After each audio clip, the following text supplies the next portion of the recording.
Membership fees apply after free trial. Cancel anytime. Can I be real for a second? That goal you have to exercise and eat better, you really can do it. But nobody is going to do it for you. And nobody has to, because you can do it if you have the right tools and a community that cares about helping you get results. And that's us, Beachbody. It's as convenient as your TV or laptop, but you need to decide that you're worth it. Let us help you succeed. Here's how. Go to beachbody.com to claim your free membership and start feeling great. Oh, boy.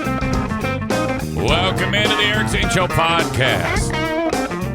Daily show where I discuss news, nonsense, and my personal adventures, as I have for several years now, here in the Baldwin Ace Hardware Fear Bunker Studio. Baldwin Ace Hardware, a beacon of DIY awesomeness in the Northland. This is our last Friday. Well, no, I shouldn't say that. Not you might hear that and think, what, is he quitting? Is he ending the? Is he no longer doing the shows? I don't know why I said that. Next Friday I won't be here, is what I should have just said. So, all right, idiot. Yeah, I'm going to Florida for the Disney half marathon. For the AT Children's Project, back to Disney for the first time in a while. Thank you to everyone who has ever helped out the AT Children's Project in the past. Much appreciated. On that race day, which is Saturday the 7th, I believe. Yeah. You got to get up at like ridiculous hour because Disney, because you run through the park, they want you out of the park as quickly as possible so that everybody can get into the park and not see you running through it like a madman. They're not going to. They get you in early, and then they get all the tourists in there. As the ROM already starts annoying me with, don't you need to train for a half marathon? Well, I've trained somewhat. I will be able to finish it because I've run a little. Good God. Give me a break. So you start when it's pitch black, and about with half a mile to go, it starts to lighten up. That's the only thing I'm dreading. I'm dreading waking up more than actually running the race. It's a sick feeling to wake up that early. I really believe that we weren't designed for that. And that's why, the candle burns quick and hot when you have to get up at that hour. That's why I'm very, very grateful that I don't have to do that anymore, being that I get up at a more reasonable hour now to do this. 6:20, no big deal. You can even stay up reasonably late for an old bastard like myself. Which, by the way, with New Year's Eve fast approaching tomorrow, I have a hockey game that starts an hour earlier, thank God, because they want to get all the revelers out so that they can ring in the new year and shit like that. It's the annual New Year's Eve hockey game for the Grand Rapids Griffins. And then home to bed, Diana's like, oh, let's stay up and watch the ball drop. I'm like, I don't know. No, let's go to bed and play Candy Crush and lay in there and watch videos of a guy restoring video games. I watched that dude, Odd Tinkerer, on YouTube, restore a 1914 cash register yesterday. It was a 30-minute video of him restoring the cash register from 1914. All this bronze on it, bronze or brass or some shit, bringing it back to life. Oh, my God, it was so fantastic. I don't know why I like those things. It doesn't speak. He just restores it. Edited beautifully. Okay. Welcome in. I've got a bit of oddness to discuss. I had a text exchange with a young lady named Rachel Kelso, who a lot of you will remember as the young lady who talked online posted about her abuser. In short order after that, Joe Gasslight, Joe from FBHW, resigned. He said, you know what? I'm going to retire and move on with my life. Yeah, you know what? I've had it with morning radio. All that getting up early nonsense. I could stay, but I want to resign.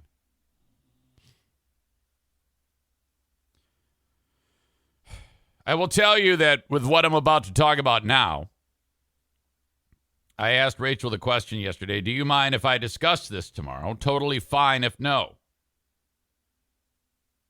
She said, yes, that's fine. She said, the letter itself, and you'll find out what the letter is, makes me so sad because it shows how manipulated I was by him even after the breakup.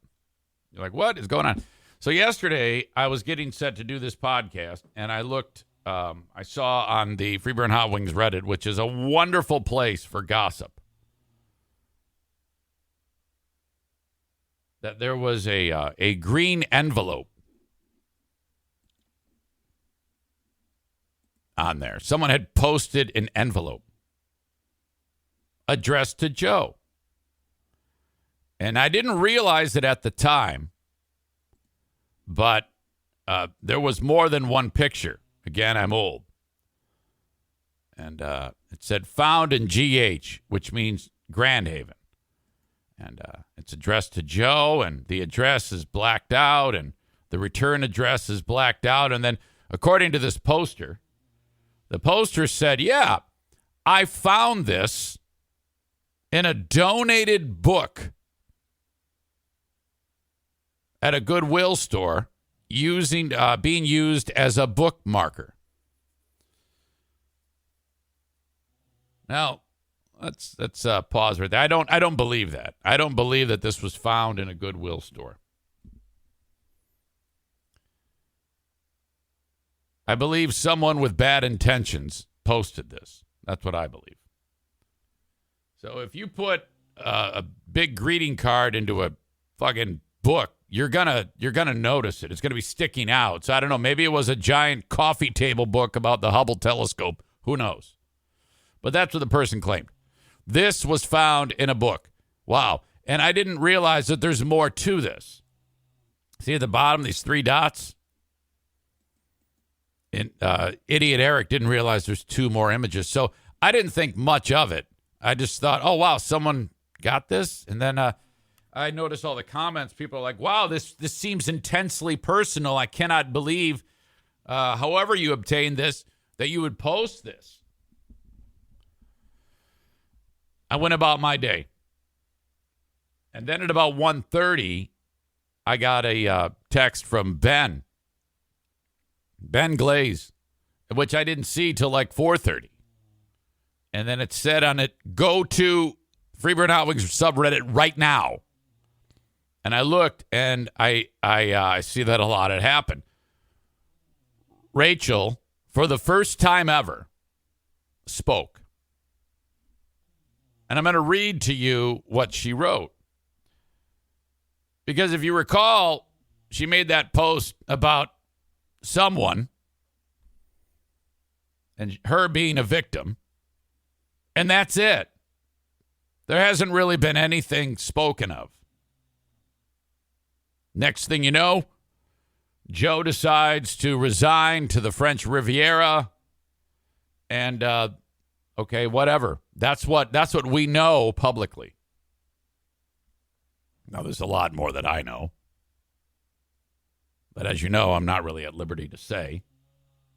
Because I don't want to get another one of these nasty letters from Lori Fitzgerald, which I now use for scrap paper, by the way. Thank you. I don't even keep it up. It's fucking stupid.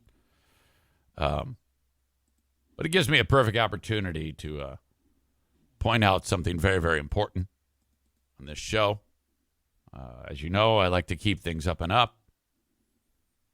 I don't like to do things all crazy where I could jeopardize myself.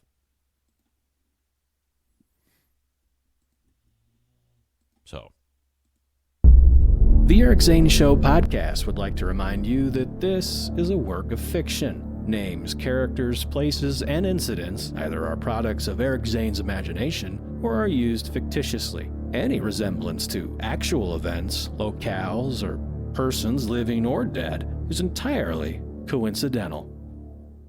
God, I love his voice. It's perfect. Should be making millions. You gotta market yourself better. You should be being used on. When I turn on the Super Bowl, I need to be hearing your voice on some of the biggest ads for the Super Bowl.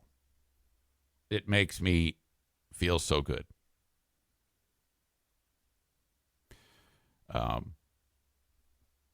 So then I noticed that whoever, quote unquote, found that envelope in a book in Grand Haven at a Goodwill store also took the liberty to post much more than that, which I quickly discovered.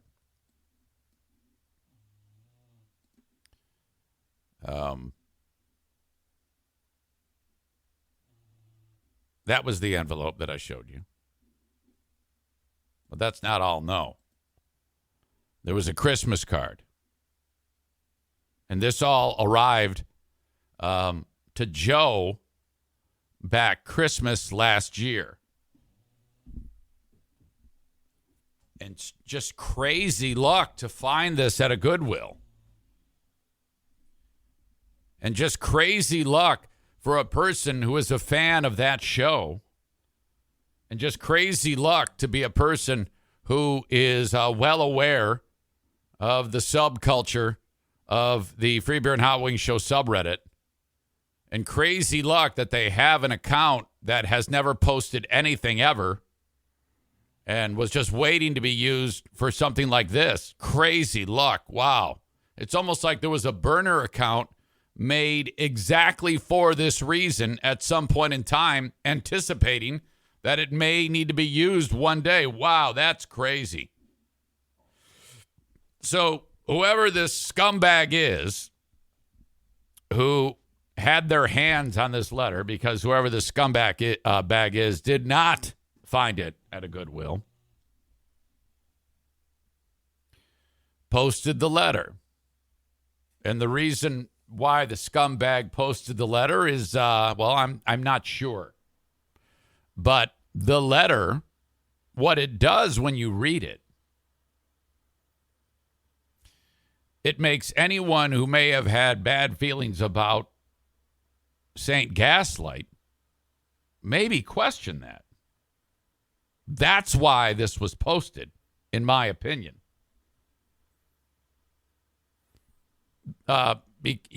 You probably might not think that Rachel, who wrote it, and she did admit to writing this, was still under the spell of whatever it was that got her to that place in the first place.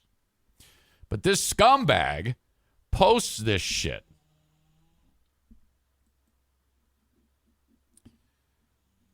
This is what she wrote a year ago.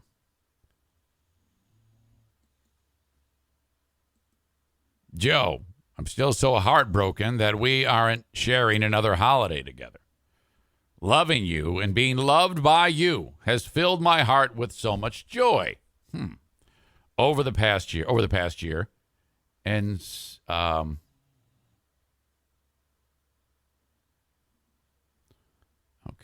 why am I struggling to read? Filled my heart with so much. I'm having pertations over the past year, and some change. I look back.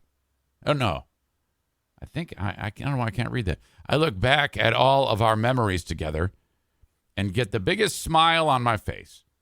I'll never be convinced that what we shared wasn't real. True love. I'll always love you. I'll always miss you. I'll always keep you close to my heart. 2022 is going to be your best year yet. Ugh. I can feel it. I hope I get a front row seat to see you thrive. All my love, always, Rachel. Well, I guess it remains to be seen whether or not this is Joe's best year. There is still time in the year for him to actually say that he's having his best year. Now, all of what you read there, Rachel doesn't feel that way right now at all. Something must have happened from the day pen went to paper and wrote that to be where she is now. And that's a story for her to tell. But she woke up yesterday and realized, this is out there. And she felt the need to respond. And I've been all over this story since it began. And so then I said, you know what? If this is going to present itself, I need to discuss it. So that's why we're here. She, in fact, saw it, and she posted directly on the post with the envelope and all that shit. And this is what she wrote right away. She made 2 posts yesterday. And she actually sent me these screenshots because the people who run the Free Beer and Hot Wings Show subreddit deleted the one with all of the what I just read to you. Took a while, but they did delete it. She writes, I'm Rachel. I'm the Rachel that wrote this letter to my ex. It's personal and private, and I'm sick that it's been posted for the world to see. Again, I asked her if I could do this. She said yes. The past few months have been so hard for me, watching all of you speculate about the abuse I suffered at the hands of someone I loved and who I thought loved me. This letter proves nothing and isn't anything other than a very sad reminder of how manipulated I was at the time. Thanks for the rude awakening this morning. Okay, now that sets the record straight, in my opinion. That's okay. The Rachel on December 29 when she wrote that, or December 30 now, is not in the mindset of the Rachel who put pen to paper in December of 2022. Different person. And that has you, I mean, there's no way around it. I mean, you've got 2 written expressions from her. And the most recent one, she's saying, yeah, that's not me. I am not the same person. And I like that she said this proves nothing because whoever posted this, the envelope, green envelope and all that, they were trying to prove something. They were trying to prove that based on December of 2021, that they were madly in love. Whoever posted the letter is gaslighting, trying to manipulate the facts to create a false narrative. That's what's happening there. Could be anybody who's doing that. We don't know. We don't know who's actually doing the gaslighting. Do we? Ryan writes, Scooby-Doo tells me that any random old Joe, in quotes, could have posted that letter. Yeah, allegedly it could be any random old Joe. It could be Joe Biden, for all we know. It could be someone not named Joe. We don't know the name of the person who posted that. But it could be Joe Martinez. It could have been found, used as a bookmarker in a book donated to Goodwill in Grand Haven, Michigan.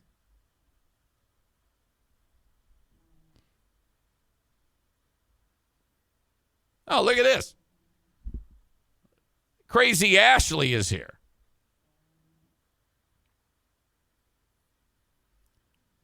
She used to swap bodily fluids with someone who's not being talked about today.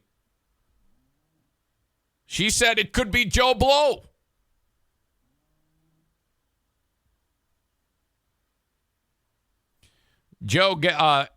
LJ Guy 2004 writes, was the person that posted it named Mo Massman? We don't know, God damn it.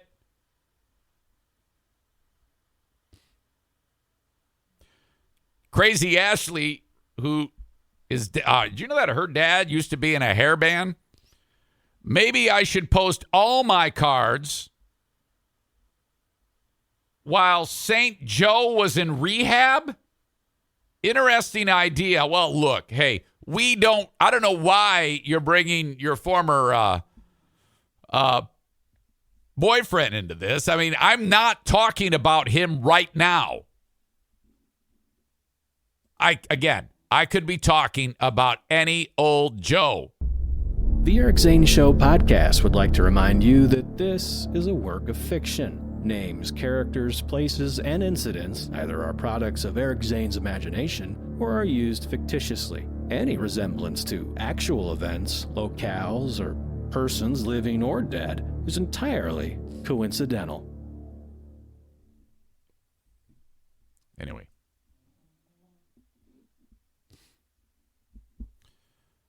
Okay. Now, what we're told, though, is that this was found stuffed into a book in Grand Haven, Michigan, and donated. You know, what's interesting is the serial killer BTK, Dennis Rader. Did you know that he would post clues in library books in the Wichita Library, one of the Wichita libraries? And then people would find them randomly. It happens all the time. That's what you do. You kind of sneak it out into the world that way and just hope that a person is well aware of who you are, is a fan of the show, and has a fake burner account on Reddit and can just put it out there. Cole writes, if it's a burner account, maybe it's Chad Zumach or Stuttering John. We don't know, goddammit. Well, so Ben says, Eric, you must go to Reddit now and see what's up. So that's when I started to do my own investigation onto this, which is basically just reading. I don't know why I call it an investigation. I'm kind of an idiot. But Rachel then doubled down and wanted to make sure she nipped this in the bud. Did they say butt or butt? Wait, butt or bud? Thank you to whoever just went to Irvine's and listens to the show. Rachel wrote, I woke up this morning to a personal letter I wrote. Okay, now this is probably the most revealing thing that's ever been discussed about this whole scenario. At this point, the gloves are off. And she doesn't give a shit if she gets letters at this point. So if there was anything being left to the imagination about what's happening, I think this is ballsy enough and bold enough that it just slams the fucking door right in the face. If whoever posted that was thinking they were gaslighting or getting, casting a different light on this in hopes to change the narrative, that door was slammed in your fucking face with this. And that could be anybody. She writes, I woke up this morning to a personal letter I wrote to my abusive ex after our breakup posted here for all to see and speculate on. I feel sick even posting in this toxic space. She's not happy with that. You see, a handful of people, and I can't indict all those folks, a handful of those people hate her. And those ones, stand out the most. But there's a ton of support on this subreddit for her, which is why she did it. I feel sick even posting in this toxic space, but I've had enough. In this time you heard from me directly, so this is the first. I've been silently watching all of you comment on my life, the abuse I suffered, how much you'll miss the man that tried to ruin my life, and made me want to take my own. She continues, abuse doesn't look the same for everyone. And my goal in sharing my story was nothing other than to hold those in power accountable, help those suffering from domestic violence, and shine a light on this very important issue. Calling me a liar may make you feel better about not getting to listen to my abuser tell stupid jokes. Maybe it's not your type of humor on the air, but please know that I'm a real person and that relationship was a nightmare and a learning lesson. It's not just me either.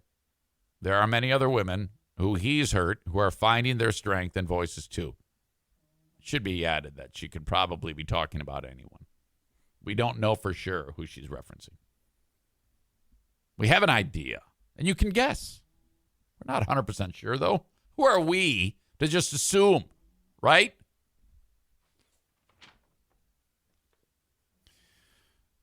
Leaving your abuser isn't easy.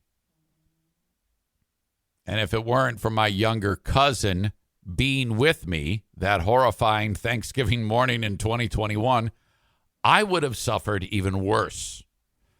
I hope none of you or your wives, girlfriends, sisters, and daughters have to experience what I did. I'm beyond grateful for my amazing support system and hope that you can all respect my experience with the man who fooled us all. Thanks for listening. All right.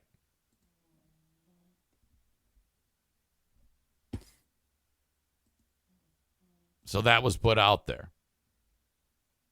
And just the same way that people were piling on when they saw that letter with, oh, yeah, the plot thickens. Look at this. They were still in love.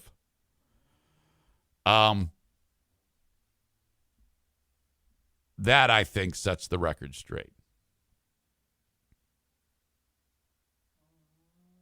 This person writes, fuck blank and fuck everyone who keeps bringing that dipshit up. He's a pile of garbage and all discussions around him should be deleted and removed. Rachel shouldn't have to deal with people still defending him. It's disgusting.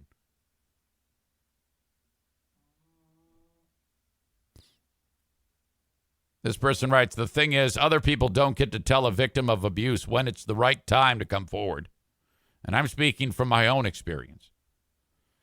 But the rest of your post is well-intentioned, so I'm sure Rachel appreciates that. Talking to, see, now I'm bouncing around. That doesn't make sense to you. This person writes, you're a powerful woman with a bright future. What you've gone through is terrible, but I hope it inspires other women to stand up to these pieces of shit and hold accountable for their actions. This person wrote, so what did he do? And then another person jumps in and says, no, she's the victim here, and we aren't going to ask her to relive the trauma.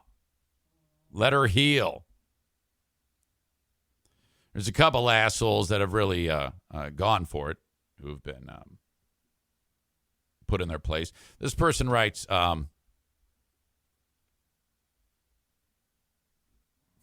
another ex weighs in. This is a young lady named Gina, who I've talked about with you. She weighed in on this. She says, I feel like most people in here are reasonable. I've been lightly monitoring since the news broke. I'm afraid I'd get doxxed. I say my name a few times. I saw my name a few times, but people don't seem to overstep. Everyone knew what was going on for years, but you were the force to bring the ugly secrets to light. I am grateful to you for that. You are strong, capable, and a fighter. Keep going. Rachel says, so much love for you, Gina. The bright side of all of this was being able to connect with you and several other women that were hurt. Thank you for your courage and support. Boozy Panda 0117 writes, Rachel, thank you for being so strong and sharing your story. I, too, am a beautiful, well-educated woman who fell in someone's trap and was abused physically, emotionally, and financially. I know what it is like to constantly ask yourself, how could I be so blind? How could I have fallen for the act? And listen to people who question my intelligence and ask, why didn't she say anything? And I can tell you why I didn't at the time, because it is humiliating. Because you are supposed to be a strong woman who doesn't fall for that type of man. But coming forward like you did took guts and grace and strength, and you got some of that power back. And it scares him. Keep speaking out. Keep telling the truth. Hold your head high and let the haters bounce off you like Teflon. No one lived your story. You coming forward gave me the courage to come forward today online and speak out for the first time. Stay strong. It terrifies him. Oh, fuck. If you, okay, one more, because then there's a few that Rachel responded to. This person wrote, wow, I just assumed that letter was fake. What are the odds of that being found in a book? If it had been fake, it should have been posted, and because it's real, it shouldn't have been posted. I'm sorry that this whole thing has had to be so much in public spotlight and has had so much attention. Not sorry for someone having to deal with it. I hope you're in a better place and can go on to living a full and happy life as a final FU. I'm sending a virtual hug your way that brings with it the best wishes for your future, that we can all move past dragging your personal life across the internet, and also a sense of how proud you should be in yourself for showing the strength and bravery to leave and then call out an abuser. All the best to you, Rachel. May 2023 bring you calm seas and fair winds. She adds, thank you so much for your kind words. This means more than I can express. A few more thank yous. A couple people are like, this person wrote, this is crazy. Did somebody post the contents of the letter when the word was just getting out? Yeah, it looked like it was possibly a Christmas card. The original poster said they found it in a book from Goodwill. And then the person adds, wow, that sounds fishy. Fuck yes, it sounds fishy. I don't believe it for a second. What do you think?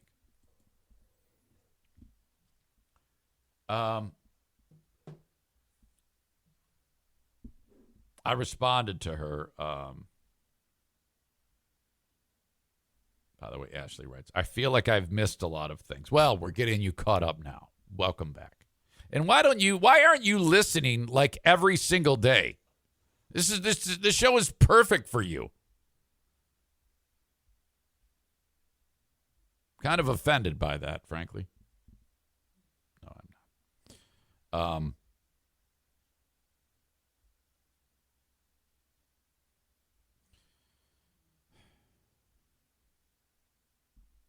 When I was first brought up to speed, I wrote, hey, I'm just getting caught up today to Rachel. I'm so sorry you had to dive in on Reddit, but it looks like you, again, nipped it in the bud. Well done. It wouldn't surprise me if we know who posted that letter. I added, you will notice, though, that there's less and less support being flashed on Reddit and more support for you. Your abuser's power is fading, and that's because of you. Incredible.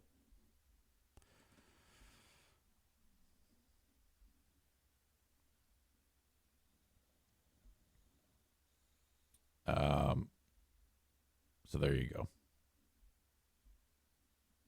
Lots of comments. Linda said he moved to Hudsonville. I don't know that he did that. I was told that too. We're talking about the former radio host, which has nothing to do with what I'm talking about now.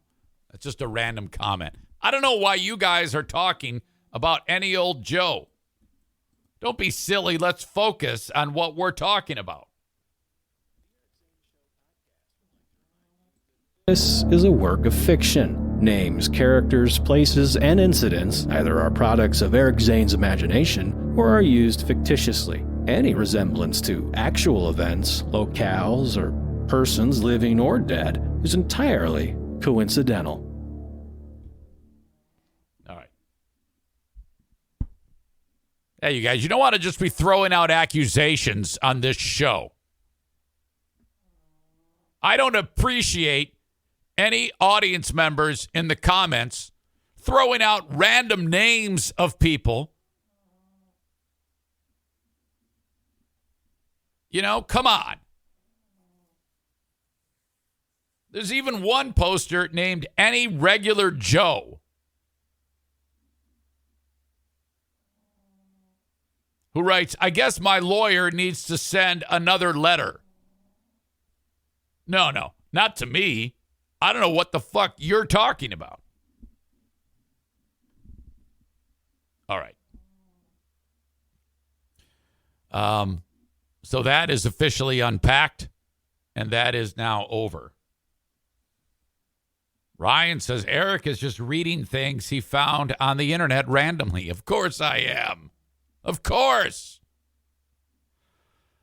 We have trigger time with Rick coming up in 24 minutes. Rick from TC Paintball.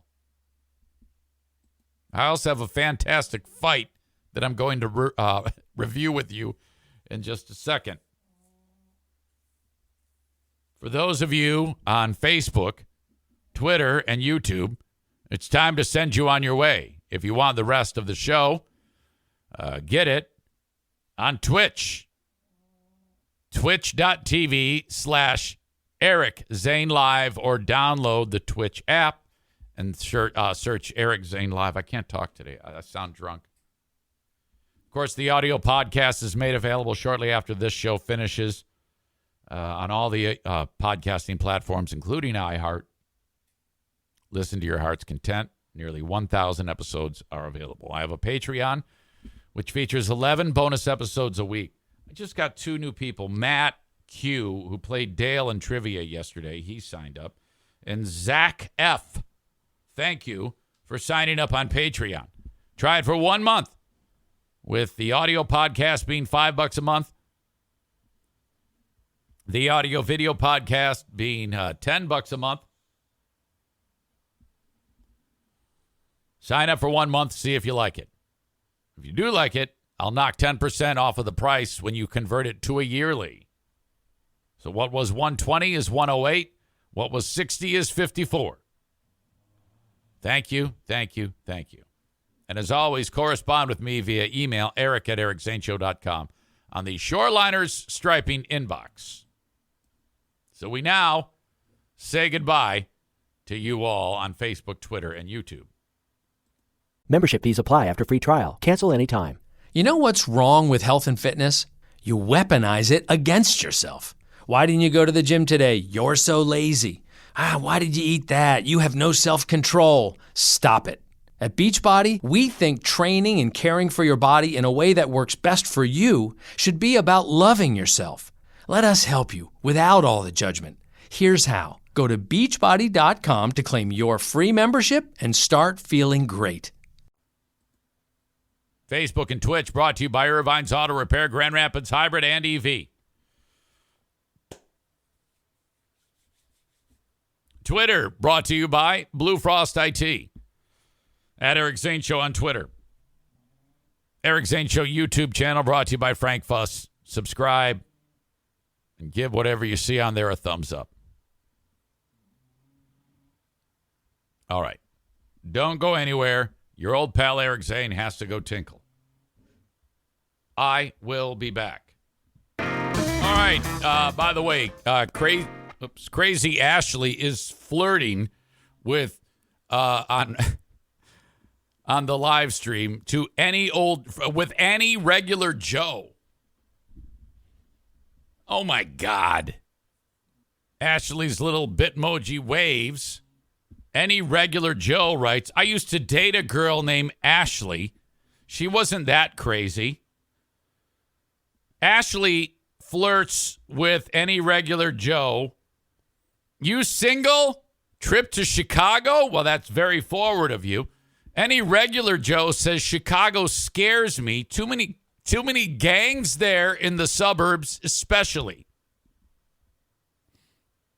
Crazy Ashley says, that makes sense. Maybe Cancun? Weird. Ryan says, this could be the infamous Joe the Plumber from back in the day.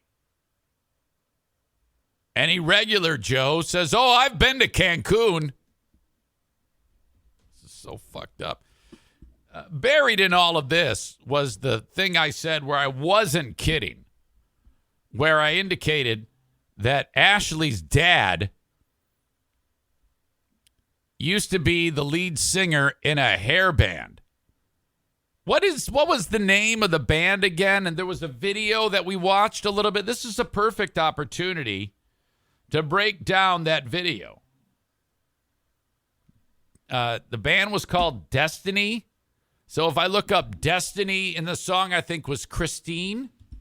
Destiny band Christine. Oh, Christine. Okay. Destiny. Wait a minute. Destiny. Oh, Christine. Video. Okay. You asked for it.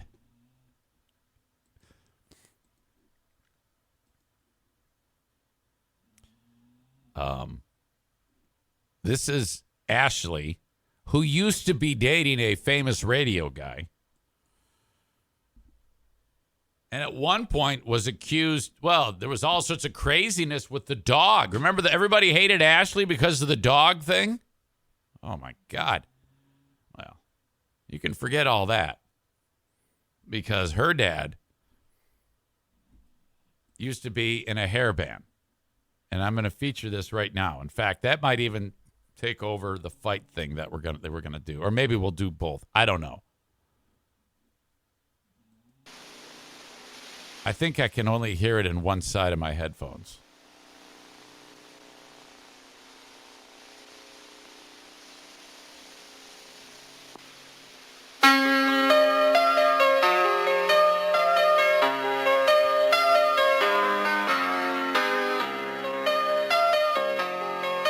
This is Crazy Ashley, who's in the audience right now's dad. That's not Crazy Ashley. Okay, now this all comes up because she found out that her dad was in a hair band, and she didn't know this at the time. And so mom and dad have Ashley. He ends up leaving the music business and does his own thing. But she finds out, she knew he was like a musician, but didn't know that he was in a hair band. And sure as fuck doesn't know who this Christine is that he's singing about. It's like, well, fuck me, Dad. You were in a hair band, for fuck's sake, and you're singing about some bitch named Christine, and mom's name is not Christine. So I had this conversation with her like a month ago about all this shit, and I was like, fuck me. And she goes, yeah, I'm going to bring it up at Thanksgiving. And she did. And they kind of like squelched it, said, oh, yeah, it was a made-up chick. Don't worry. It was nothing. You know, your dad didn't have a side piece. Don't worry about it. But still, we have this glorious video. Holy shit. Now, that's her dad, I think. Wait a minute. That's her dad. Look at opening line, like a little lost child in the middle of a grocery store. Yeah, I don't know if I want to talk about how you're attracted, Ashley's dad, to a little child lost in a grocery store. She tries to smile and hide what she needs. There's like 80 guys in this band.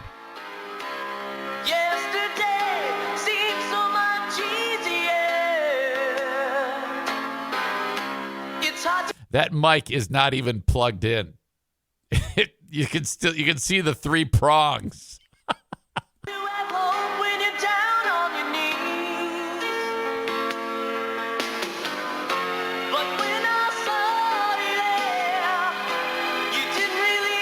There he is. There's the dad, and he's trying to get the attention of this little girl that he saw in the grocery store. Look at, he's all dejected. Oh, fuck me. Oh, no. There's Christine. Christine, you can't live in a daydream. Oh, no. Oh, look at they're together. I can't tell which one's Christine and which one's crazy Ashley's dad. Look at they're talking, chatting. She's having a good time. Sitting on the dock in her acid-washed jeans. Dad looks like his hair looks like Eric LaSalle in the film Coming to America with that soul glow on it. Vicious, screaming guitar solo. Everybody's wearing their kangaroo high-top tennis shoes. Dad's pissed off now because Christine is running off with another dude with sweet hair.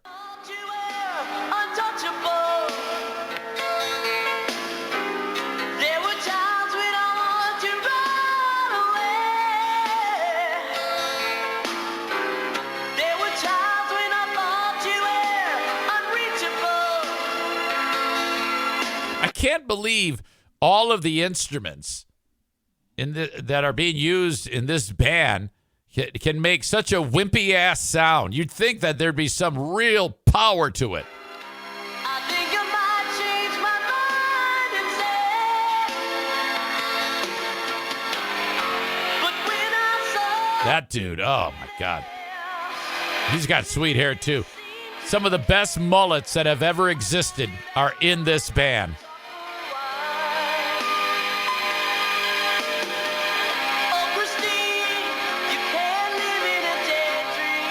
I like that guitar player who's really strumming those power chords.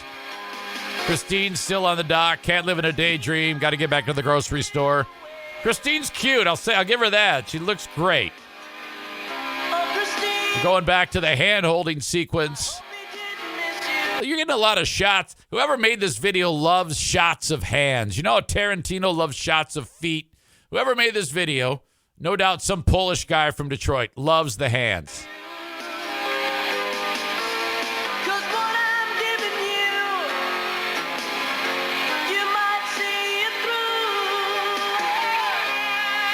You got to ask your dad if he still has this jacket. Here comes the guitar solo.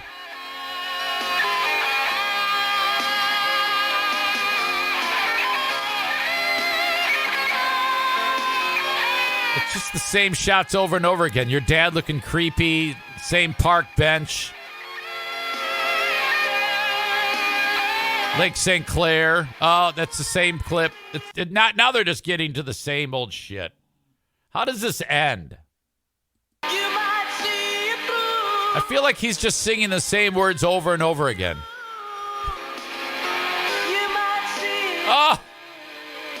Oh, look at his waist. Oh, my God, that pelvis. I think your dad's hung.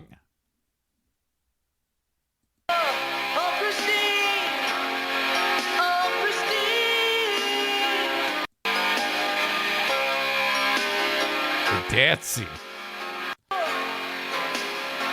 Oh, it was all a dream. Look, your dad's bummed. Aw. Man. It's incredible. I knew that there would one day be a time that would be appropriate to talk about this. I should probably bring Ashley in just for old time's sake. Just to talk about her dad and Christine and whatever else comes to mind.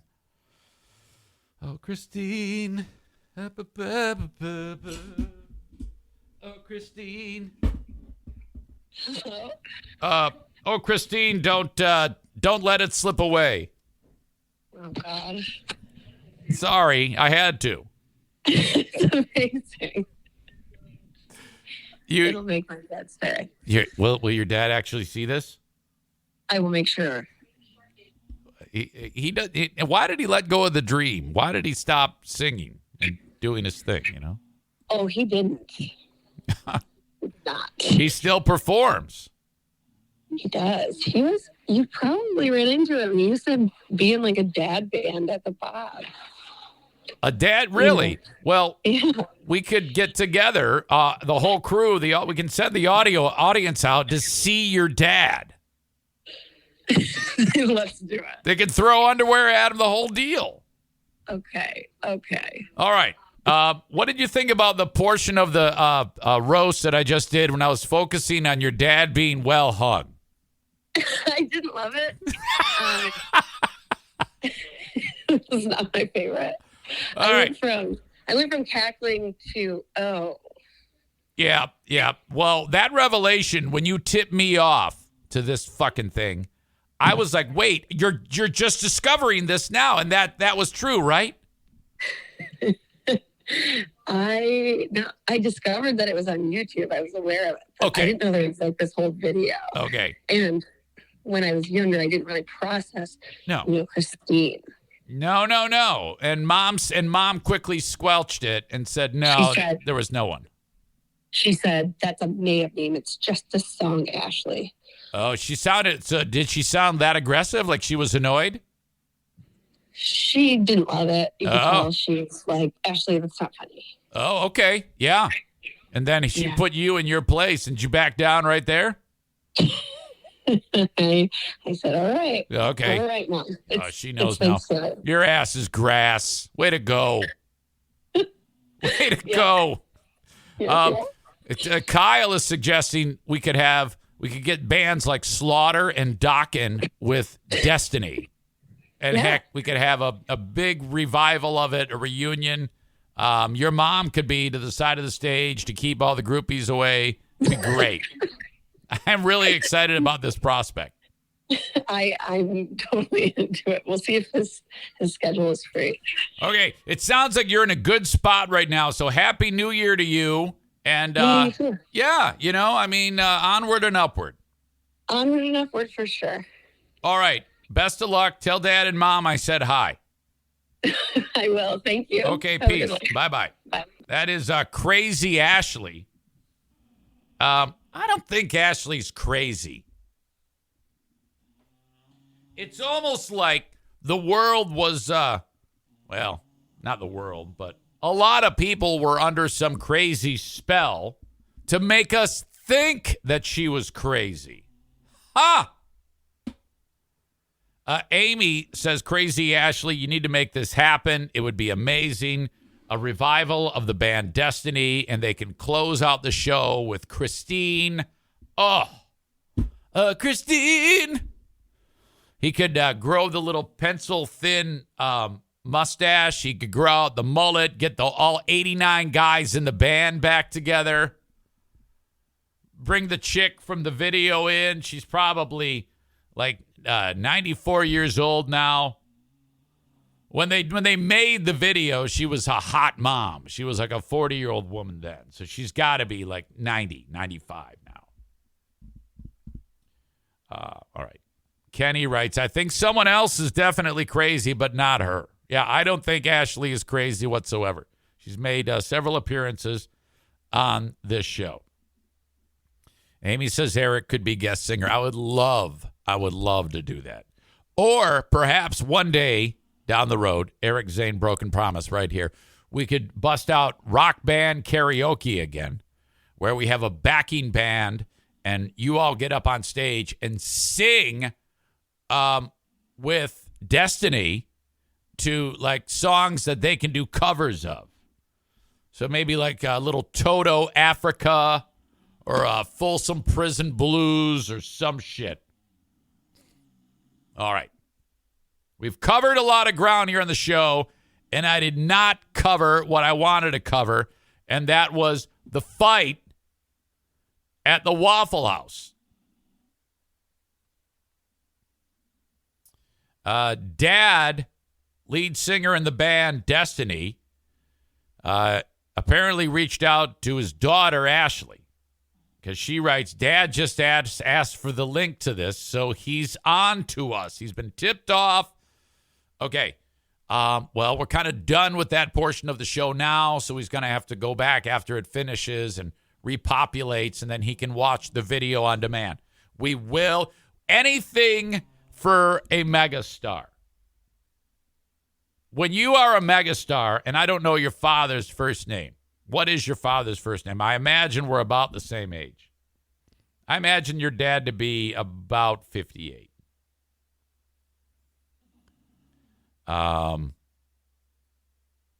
Yes, your dad's getting the link, and he has a free reign to come onto this show, and we can talk shop. I can interview him like the star that he is and talk about the music career and getting the band back together. We can have a reunion of Destiny on the Eric Zane Show podcast. All right. Kenny is trying to schmooze Ashley. And there's getting some cringe moments from other audience members as Kenny is hitting on Ashley. Yeah, I don't know that she's your type, Kenny. I don't think that maybe. But I'll just leave that alone. I'm not focused on any of that. I'm just focused on the fact that we have potentially a celebrity in our midst who perhaps might be able to revive the career, and we can all get together and party and listen to Destiny. All right, Rick from TC Paint. We can do the concert at TC Paintball, for fuck's sake. Rick would love that. I'll get Rick on here for another edition of Trigger Time with Rick from TC Paintball. I sent him a link saying, dude, I want to review this fight at the Waffle House. And we haven't even reviewed it, so we'll have to change our plans. But before I continue on, let me remind you that you need to sign up on Patreon. That is ad-free, listener-supported, and that might be the new home for Destiny recording sessions. Who knows? On Patreon, you get 11 bonus episodes a week, which consist of 5 daily bonus shows, 2 releases of the Lost Zane recordings, Smarter Than a Former Drug Dealer trivia, The Insane Asylum, the Ben and Eric Patreon podcast, which we recorded last night and did live. And now on Saturdays, Who Are These Zanes, where Ben and I review old audio from previous radio jobs that I have had. Patreon.com/Eric Zane. TC Paintball, speaking of Rick at TC Paintball, at the paintball event that we have January 15th, we're going to have some prizes to winners. There's going to be, you qualify for the finals, and then winning team, we're going to draw a name out. You could win the cornhole boards, which are valued at like $250. One of the cornhole boards is me and my logo, and then the other cornhole board is the TC Paintball cornhole board. We're giving those away to a lucky winner. I've also been banging on the doors of sponsors getting freebies. A&E Heating and Cooling is giving a free tune-up cleaning, which is valued at $79. The thing I talk about on the show all the time. Someone's going to get that. Megan from Irvine's Auto Repair is creating a prize pack as we speak. I just brought it up with her yesterday. She was, yes, I'm in. So I'm still... Now, I don't know what I can do for the Kent County Health Department to give as a prize. I don't know if I'm going to bang on their door. But we've got a bunch of prizes that we're going to be giving away. January 15th, TC Paintball, 5 p.m. start. Reach out, Eric at ericzaneshow.com. If you want in, RSVP, I need the RSVPs. We are 16 days away, and I've got, I don't know, maybe 8 people secured, and we need like at least 20. So get on it, Eric at ericzaneshow.com. Speaking of Irvine's Auto Repair, Grand Rapids Hybrid and EV. the trusted place to get your vehicles repaired. I know that in the band Destiny, their fleet of limousines gets repaired at Irvine's Auto Repair, Grand Rapids Hybrid and EV. ER Vines. Irvines.com. Go to their website and check out their Google reviews. They're absolutely fantastic in Grand Rapids, Michigan, along 44th Street, side street called Stafford, just a few blocks east of 131. That's where they're at. And we also mentioned A&E Heating and Cooling. Love them. Get that furnace tuned. I know we're in the middle of the winter, for God's sake. Well, kind of not. We're kind of in the start of the winter. But for the love of God, if you're operating your furnace without getting it tuned, you could be on borrowed time. Continued use and dirt and dust and debris accumulating on sensors and things like that makes for a poor running piece of equipment, which could lead to breakdowns. Service the AC and furnace once a year each. Reach out to A&E Heating and Cooling, 616-516-8579.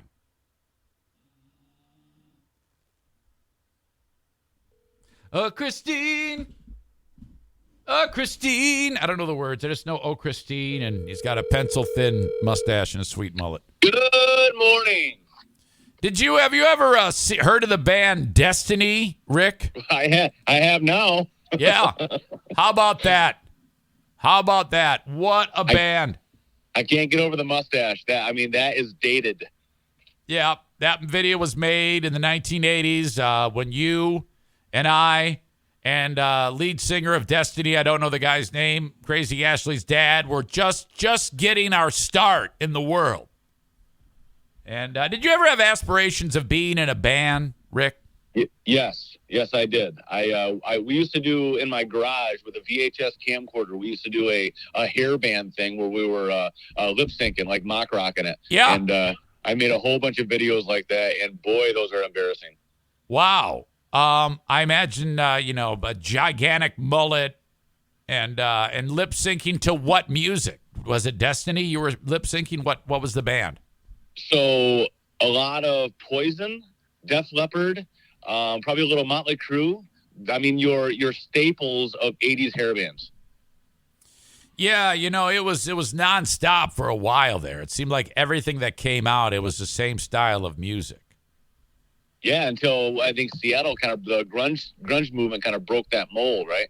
I wonder if the people in the hair bands, when they saw Nirvana, before the world caught onto Nirvana, because it was like flipping a switch. If those bands caught a glimpse and said, "Oh shit, it's over." Well, right, because you went from the look being most of your identity to just being concerned with, what the actual content of the music was. Yeah. You know what? It was definitely a big movement, a big change from what we were used to at that point. And what a weird time. I was born in 73, so in the 80s, I'm 10 to 16 or whatever. What a weird time for you to be looking at these rock stars that are all glammed up with their makeup and their teased hair and their tight leather pants and shirtless and all this stuff at a time that, at least me, I'm going through my adolescence trying to figure out what's cool in the world. It's kind of confusing. Oh, yeah, you didn't know what to think. Can you imagine if nowadays, if the hairband thing took hold with the way young people are these days? Because right now, young people are more likely to change their gender than ever before. Yesterday's hairbands are today's emo kids. Yeah, I mean, if those hairbands got popular today, oh my God. Every woman would be a guy, and every guy would be a girl. Yeah, it's weird.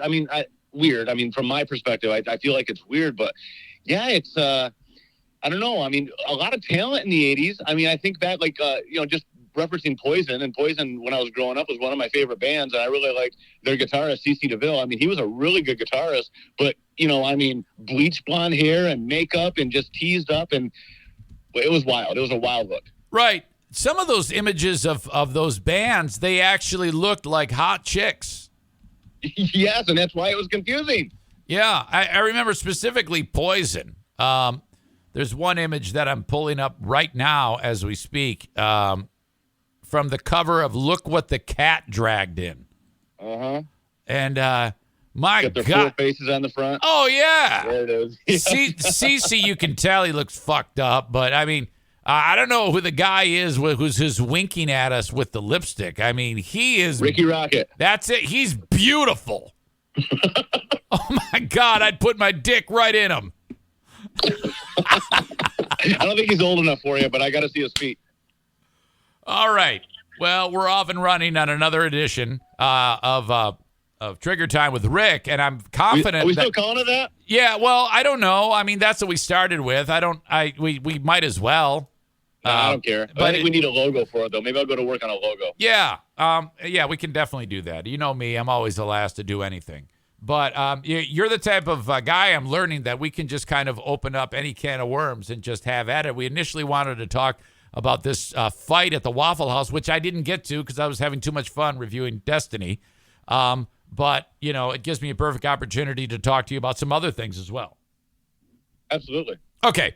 So as we get started with that, talking about the band thing, and talking about you, New Year's, here we go. Are you a stay up till the ball drops guy for New Year's? Or have you gotten like me where you're in bed by 9 p.m.? Well, I feel guilty about going to bed at 9 p.m., but I'm not a partier anymore. I partied so much in my 20s and 30s, and now that I'm in my late 40s, I'm like, man, I'd rather sleep than party anymore. But, you know, my kid's 11 years old. My oldest kid's 11. And, you know, he wants to stay up and, you know, see the new year come in. So I feel bad about crashing out early when he wants to do that. Yeah. So I feel like I got to stay up with him. I agree with you. I was the same way at that age when I had my kids. I mean, I was much younger when I had my kids because I'm not a dumbass like you are who had kids at a late age. But I'm pacing myself. But, yeah.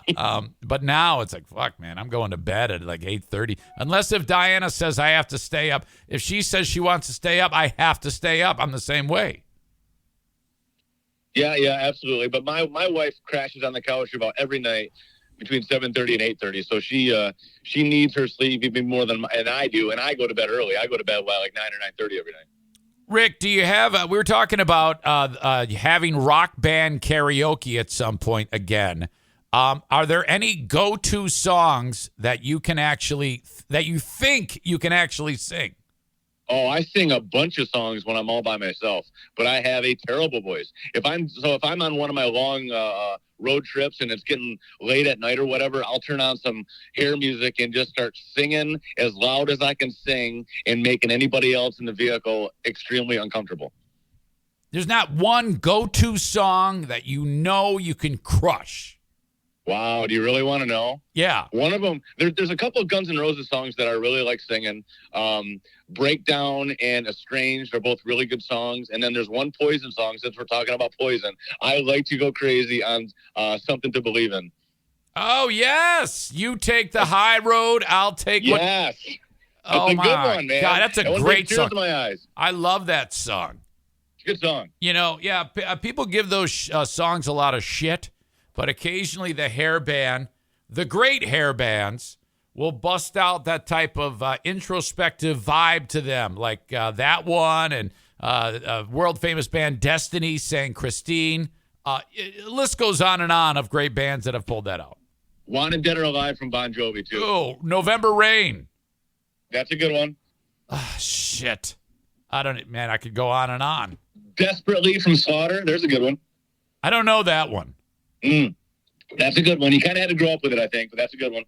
Kyle writes, Don't Cry by Poison was one of the songs that him and his husband danced to at their ceremony. Oh, right on. I Remember You by Skid Row. Yep. Oh, my God. All right, Rick, fantasy football. Are you out? I'm out, yeah. I made the playoffs, but I lost in the first round. All right. Yeah. Well, you'll have to join us on our next one. I got knocked out by Linda on the very last week of the regular season. And then that crazy bitch has gone on a ridiculous run, and she's in the finals. She's in the final game right now. Oh, no kidding. That's cool. All right. Lions. You're a Lions fan. I'm a Lions fan. Absolutely. What did you think about the loss to Carolina? Well, it was ugly, right? I mean, the rushing attempts and yards per carry in that first drive and then in the first half were ridiculous, and that's been an Achilles heel of ours for a long time. Even though the defense has been playing better, it was hard to watch that one. It kind of got away from us early. And we never really made a game out of it. But, when you're a good team in the NFL, no one goes undefeated. The 72 Dolphins did it, and then that one Patriots team did it, but then they lost the Super Bowl. So nobody goes undefeated. So no matter how good you are, no matter how many wins you stack up in a row, there's always a loss looming. So, you're going to lose them here and there. You're going to run into a game plan that you didn't expect or personnel matchups that didn't suit you. So we're going to have that. So I haven't had the air taken out of it from my perspective anyway, completely. I'm looking forward to a good game against Chicago this week. Okay, now you know how this is going to work out. We're going to beat Chicago, and then you know who's looming. I know, damn it. Aaron. At their place in December. I mean, those are not good factors, man. I can just see him drawing us offside, drawing it deep, drawing the defensive pass interference at the goal line. Oh, yeah. I mean, that's just what he does, man. Yeah, it's over. We're going to win against the Bears, and everyone's going to be, singing Another One Bites the Dust and having a great old time. And then they're going to go to Green Bay, and it's going to be, I don't know how they're going to lose, but they're going to lose. It's okay, over. but big picture it, though. Big picture it. What did you predict for their record going into the season? I predicted like 3 wins. Exactly. So we got a big picture. When Hawkinson got traded, my feeling was they're giving up on the season, and then they rattle off 6 wins out of 7 games after that, and I'm like, okay, maybe they knew something that I didn't anticipate. Yeah. But I don't know. It's I feel good about the season overall. We judge things like this based on momentum. And when we're doing shitty, we're like, oh, man, if we could just put a couple of wins together, we feel a lot better about the season. And then that happened. We felt great about the season. And then we're changing our goals for the team. We're going, okay, now we can make the playoffs. Now we might, there's a point where we could have, we kind of, well, not really with Minnesota having the record they had, but, being one of the better teams in the division anyway and making the playoffs, you change your goals and then you lose a game or lose a couple out of 3 and you're like, okay, maybe our goals were set a little bit too high, but I mean, we got 2 games to go and we can still make the playoffs. That's pretty sweet when you think about where we were when we came in. It's been so bad that one game under 500 would make us all like we just won the Super Bowl. I know. I keep thinking about that too. Like when the Lions were on that run of winning 6 out of 7, and then you look at the overall record, and we were still sitting at still shit. We were at 6-7, I think, and then 7-7. You're looking at it, I'm going, I feel so good about the Lions and all the talking heads were talking about them, and they were a buzzword, and everyone was kind of referencing them in games that they weren't playing in. So all that was going on, and I kept thinking, we're talking about the Lions being, the Chiefs are one of the better teams in the league, and then you look at the record, and we're still under 500, and we felt so good about that. Okay, are you in town this weekend? I am in town. It's New Year's, and we won't do much, but we'll do some expanded play on the field. People got more days off and stuff like that. We've been going strong with the kids' winter break that's been going on. Right now, in fact, I've got a group of 30 checking in at the counter. We've got a busy day today. We don't have a very busy day tomorrow, but then Monday, because a lot of people are observing New Year's Day, I think we're going to have a busy day on Monday as well. So, yeah, things are good in the paintball world. All right. TCPaintballGR.com, January 15th, 16 days. We will be back there. Okay. All right, buddy. Hey, thank you. Are you going to do that video next? I beg your pardon? Are you going to do that fight at Waffle House? Yeah. I mean, just when you think it's over, and here come the chairs. Oh, yeah, the chairs. The chairs. Do that next. I can't wait to watch it. Yeah, it's coming. All right, buddy. Thank you. Happy New Year. Hey, happy New Year to you, too. Thank you. Oh, my God. Rick's great. Love him. Tyler says, spoiler alert. Yeah, I can't give Rick shit. He gives me too much money.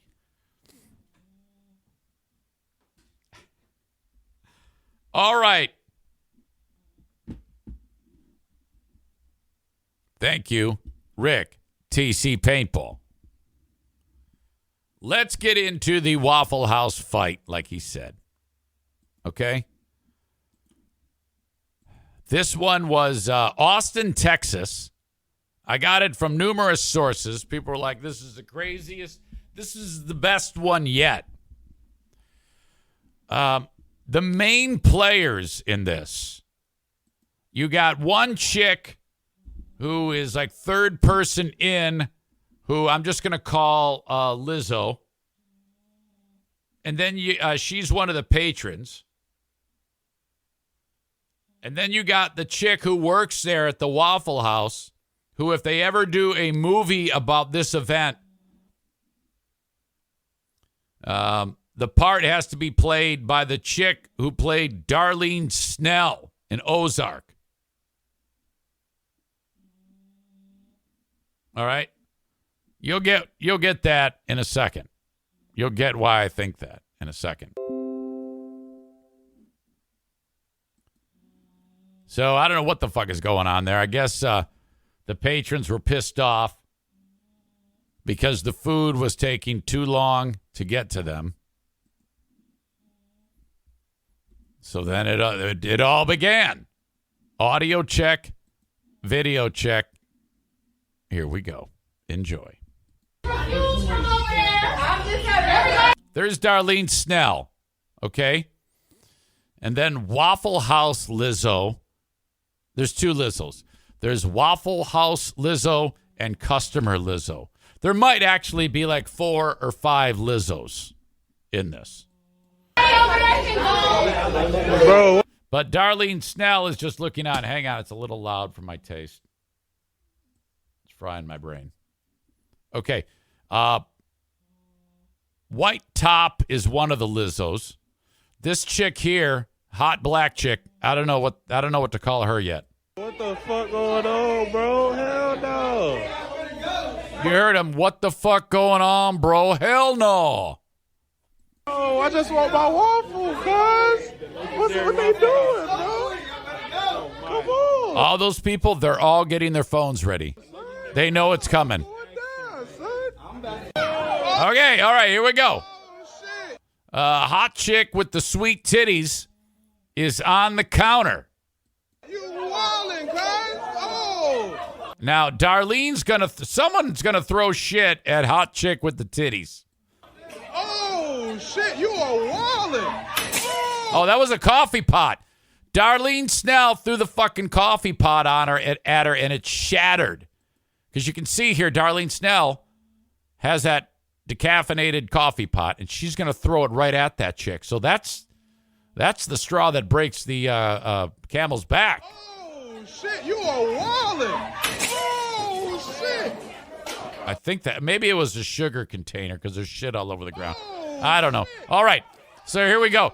Fat chick or yellow shoes, Lizzo, and hot black chick with the titties. They're now trying to jump over the counter. Oh, shit, y'all wildin'. Let me make sure I got this, because this is where it really gets good. And I'm always scared that I'm fucking shit up. I'm not. Okay, here we go. Keep an eye on Lizzo Yellow Shoes. She gets into the fray first over the counter. But there is a problem. Those counters are slippery. Oh! Yellow Shoes Lizzo falls into the penalty box a la Ty Domi at Philly. Darlene Snell is going to do the Ty Domi and beat the shit out of Yellow Shoes Lizzo. Look at, watch Darlene here. Uppercut, and then she goes to the cross. Look at that. 2 strong uppercuts by Darlene. And then she starts hitting her with the cross. Uppercut, cross, overhand. Here comes one of the Lizzos. Okay, now you got 2 Lizzos are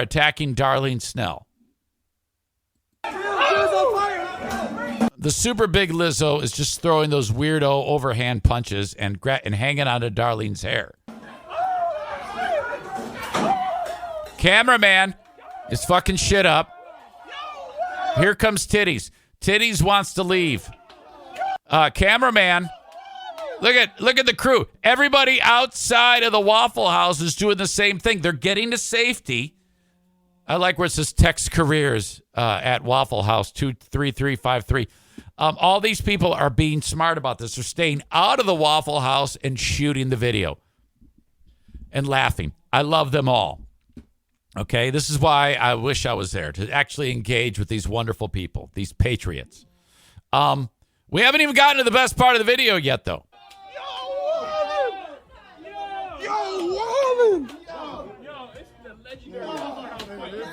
Okay. Waffle House Lizzo is now, I'm not, she's got a frying pan, I think, and Darlene Snell is being held by her hair. I don't know what that is in her hand here. Is that a small dustpan, perhaps? No, it's like a spatula. Okay, that may be used to scrape the grill. The edge of that could fucking cut Fat Lizzo badly. Oh, she threw it. She dropped the weapon. Okay, meanwhile, Fat Lizzo is just throwing these weirdo punches at Darlene Snell.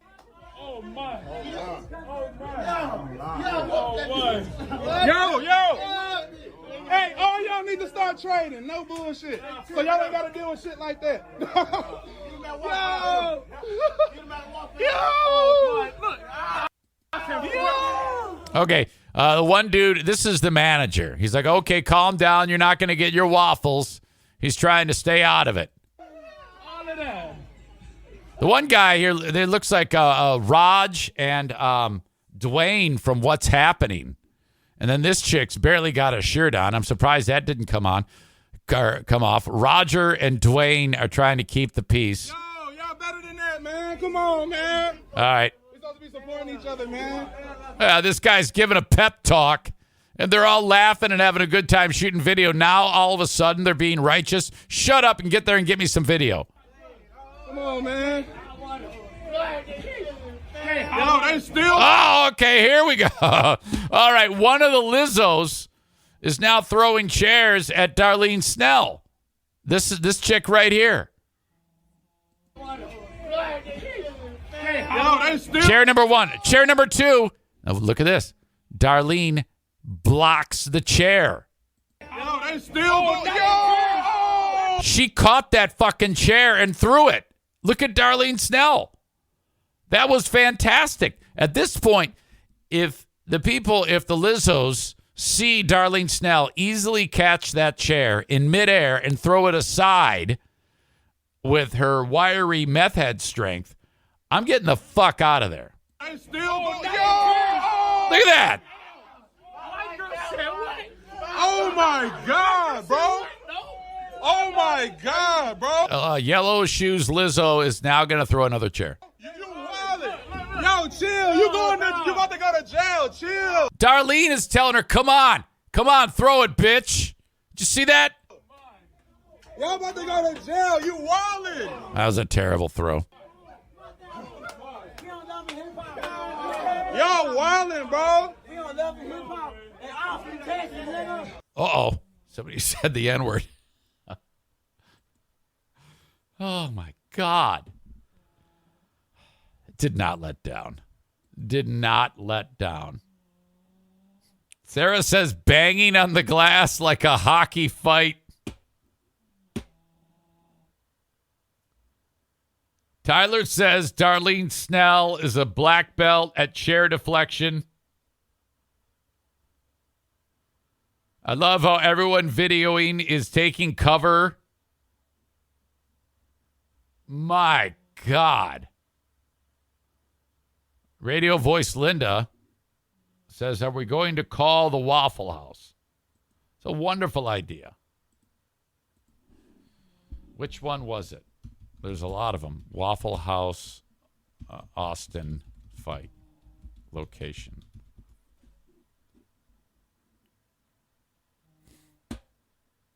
There's an article that says, did the Waffle House viral brawl take place this year? Twitter video debunked. December 28th, 2022. The video was uploaded December 22nd. An unrelated fight did take place at a Waffle House restaurant in Morgan County, Georgia at noon on December 25th. After the tweet showing the Texas one that we just witnessed in all its glory, the original poster commented that there have been false claims using his post. He stated, "The Waffle House brawl in my video, all these pages stealing my post. No, it wasn't Christmas, and no, it wasn't in Georgia. I've been sitting on this video for over a year now." That doesn't mean we still can't call there. The clip starts with one of the workers asking everyone to leave while the two women argue with her, and a third sits in the corner looking wary. Other patrons can be heard complaining they just want their waffles. Has a still of Darlene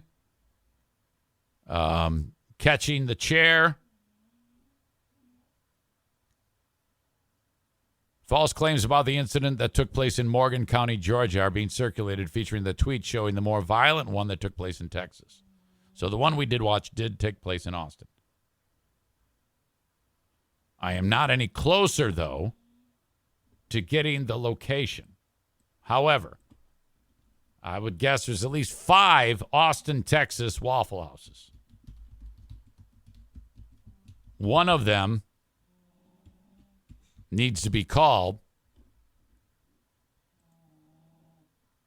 and then we can narrow it down.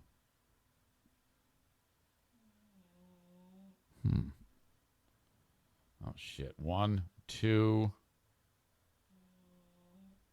Well, there might only be 2. All right. Let's give it a try.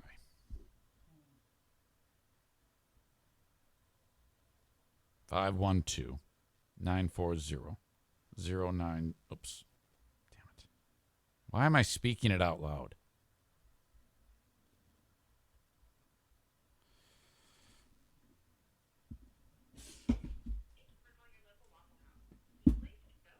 Online, please visit order.wafflehouse.com or come in to place your order in person. We are no longer taking to-go orders over the phone at this location.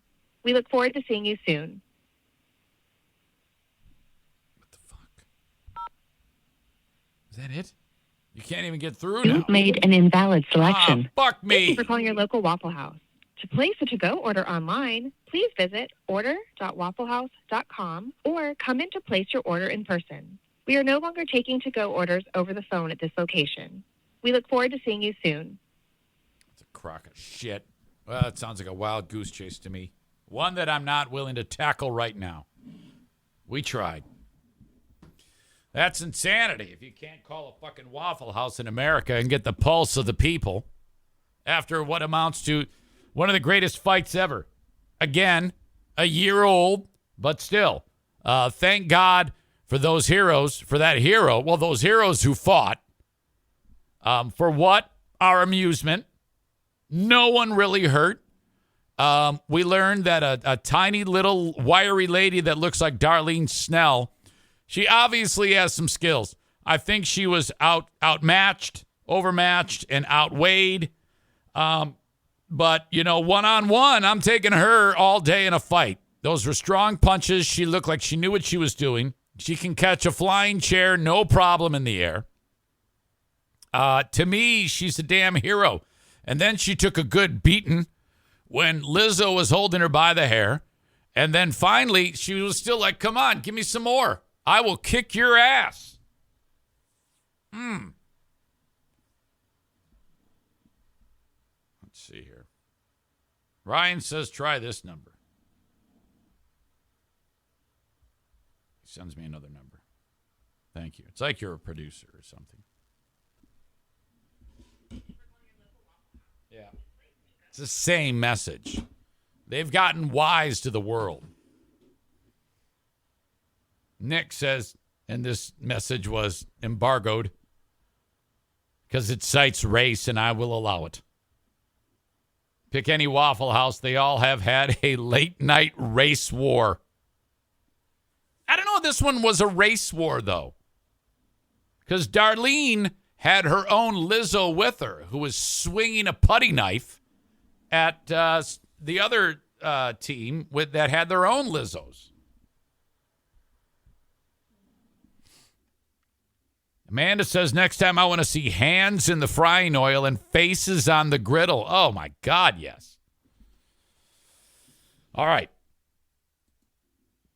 You're not going to believe this. I got to go to the bathroom again. I've got the bladder of a child. All right? I'm not done, though. There's plenty more to talk about, including the story of former NFL player, Hall of Famer, hasn't played football in 12 years, is trying to make a comeback. What? I'll get to that in a moment. Stand by. All right. Where the hell am I? Hello to the Kent County Health Department once again. accesskent.com/health is their website.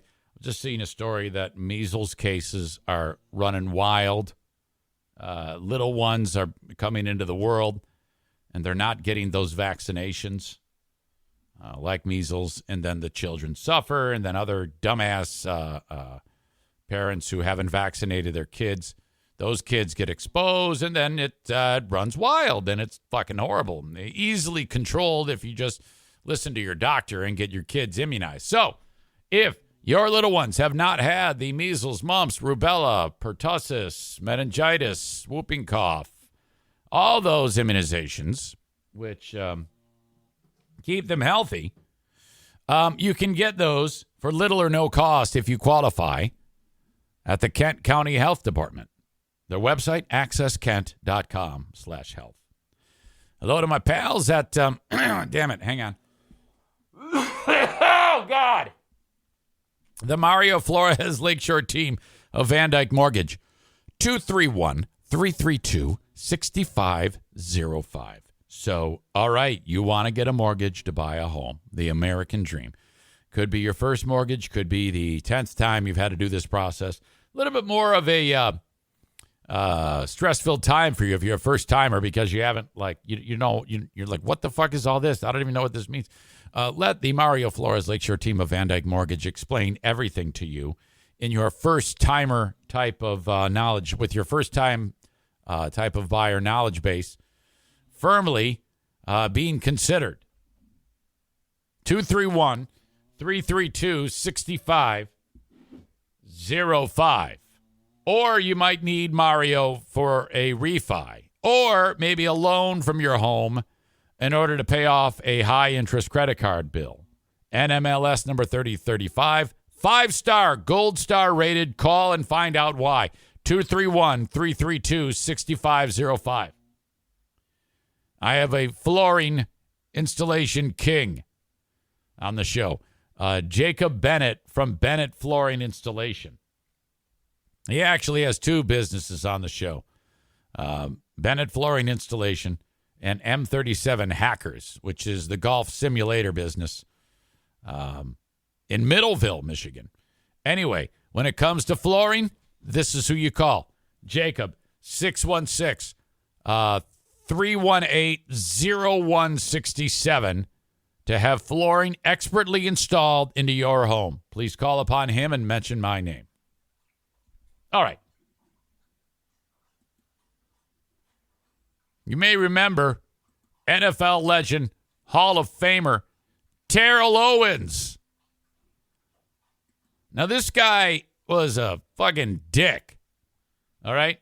I remember when he played with the Eagles when I was when I was living in New Jersey, because we all follow the Eagles there, and the Giants and the Jets. But I remember when he played with the Eagles, he was just such an asshole. Everything that guy did, everybody hated him. Just a bunch of bullshit. He played part of his career with the Eagles. He played part of it with the 49ers, part of it with the Dallas Cowboys. It was fucking great. And then he kind of lost his mind, finished his career with the Cincinnati Bengals in 2010, and then he wrapped it up. He said, you know what? That's enough football. I am 36 years old. That's going to do it. I think his first ballot, he was in the NFL Hall of Fame. And then that's it. So when I started hearing stories about an NFL comeback, I'm like, wait a minute. Terrell Owens, it's been more than a decade since this guy played football. He's 49 right now. And the Dallas Cowboys, from what I'm understanding, were about to hire him to put him on the team.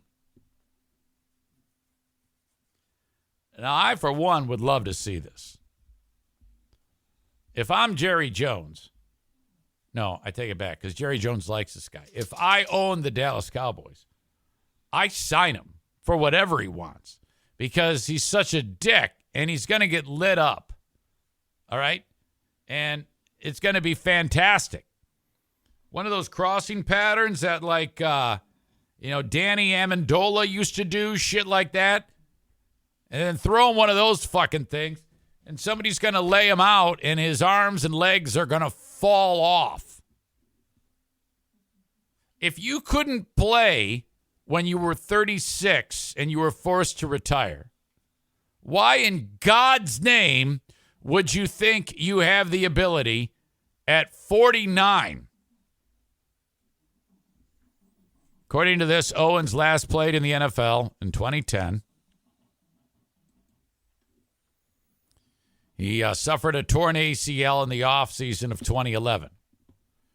He participated in the Seattle Seahawks training camp in 2012, but he didn't even make the team. Owens said he trained for several teams during the 2014 season to no avail, and he played football this past year in the fan-controlled football league. I'm not sure what that is. I have an idea what that is, but Johnny Manziel. Hold on a second. Hey. Okay, hold on. I can't.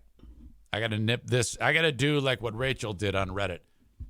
These dogs got to get out of here. Stand by.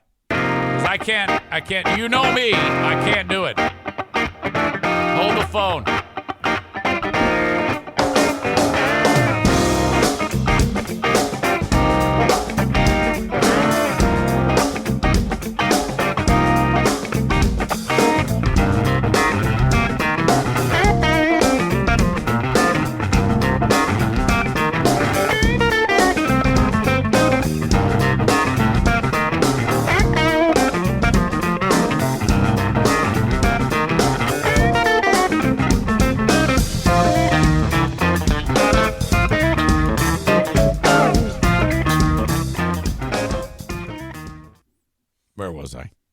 Okay, so Daisy just got booted. Sorry, but it was going to get bad. Don't give me the poor Daisy thing. Oh, my God. Now all I need is Bruce to start doing it. That would put me over the edge. Fan-controlled football league. So Johnny Manziel is the quarterback, throwing it to Terrell Owens. That's a 7-on-7 league. And I'm pretty sure somehow the fans are involved and they like pick the play.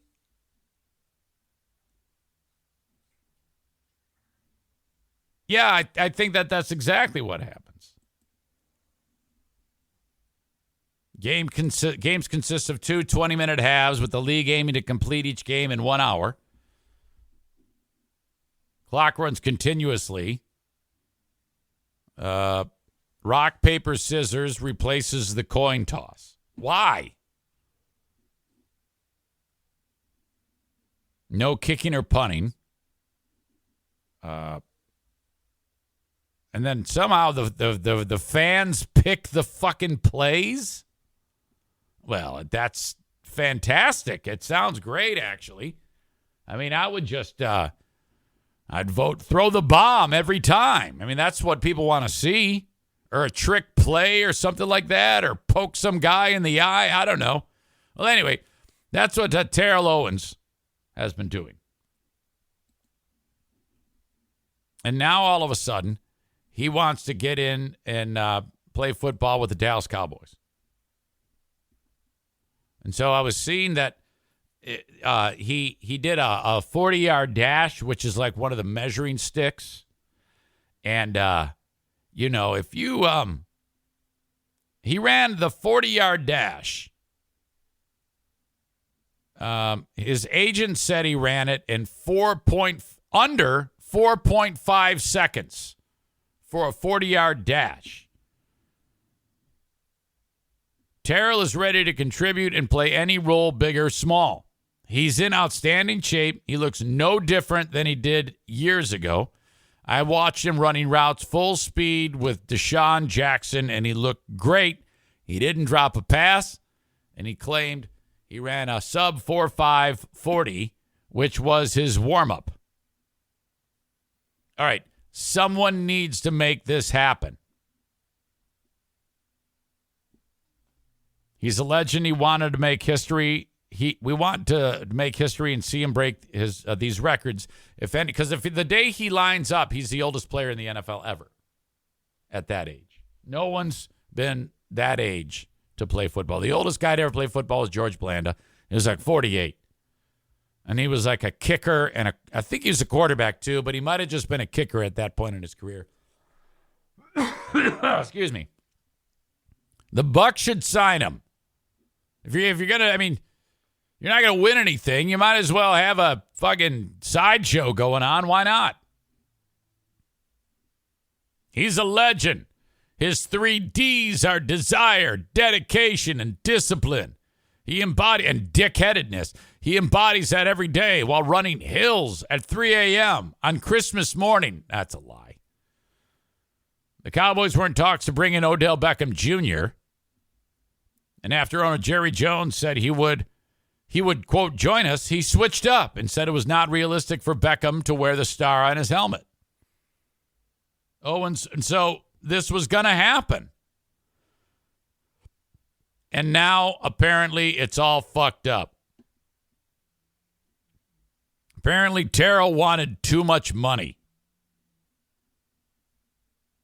They were unable to reach an agreement. Terrell reportedly was seeking more money from Dallas, hence why the talks ended. Yeah, come on. What is the league minimum in the NFL? That's what you take. Unless this guy spent all of his money.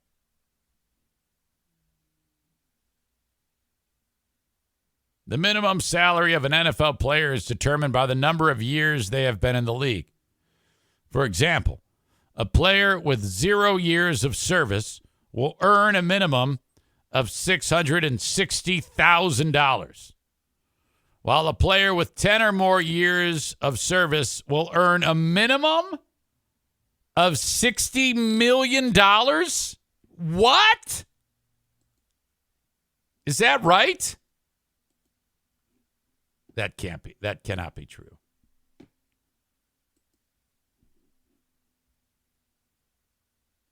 No, that's not true at all. 10 plus years of service, you make in the year 2022, $1.120 million. That's probably what they wanted to pay him. My guess is because if you have a ton of money and you just want to get back and play, you don't care what you're making. Terrell Owens' net worth. Yeah, he's broke. His net worth is like $500,000. Now, I know that doesn't sound like broke, but you're talking about a guy who has made millions and millions of dollars. And he's probably spent every penny of it. He earned an estimated $80 million when he played. So that's what's up. Kids and wives, it'll do it every time. And spending your money on stupid shit. I cannot wait to tell you the story of the demon core. I read this last night, and it's fucking incredible.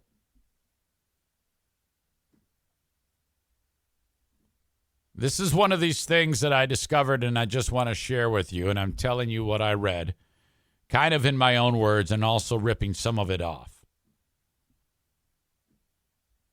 The demon core is the name given to the third atomic bomb, the core of the third atomic bomb that was supposed to kill more Japanese people in World War II. In fact, if just a handful of days went on without Japan surrendering, we would have dropped the third one on them. As it was, they made the right decision and agreed to surrender. And 200,000 civilian lives were claimed in the first two nuclear bombs. So at the Los Alamos facility where the Demon Core, well, it wasn't called the Demon Core then. It was just the plutonium, and it was plutonium core, weighed about 9 pounds, made of plutonium and another radioactive ingredient. Was just sitting there at the Los Alamos laboratory facility in New Mexico. Plutonium and gallium. I said 9 pounds, but I was wrong. It was a 13-pound ball of plutonium and gallium. There's metal around it, and this is kind of what it looked like right here. This is a replica of this core. Now, after bad things happened, they changed the name of it to the Demon Core. But the fucking thing of it is, the bad things that happen with that plutonium gallium core shouldn't have happened. This is a perfect example of curiosity killing the cat. The Demon Core is there, this ball of plutonium and gallium, and the scientists that work at the Los Alamos laboratory in New Mexico, they wanted to run, they wanted to keep it before they dismantled it and use it for experiments. And the experiments were what could be done, and I don't know why you would want to do this, what could be done to the Demon Core of plutonium and gallium, 13-pound ball of it, to get it to what's known as critical mass, where it's just about to emit deadly radioactivity. And then back off. Kind of like edging, like you do in sex, where you get your orgasm just ready to happen and then you back off a little.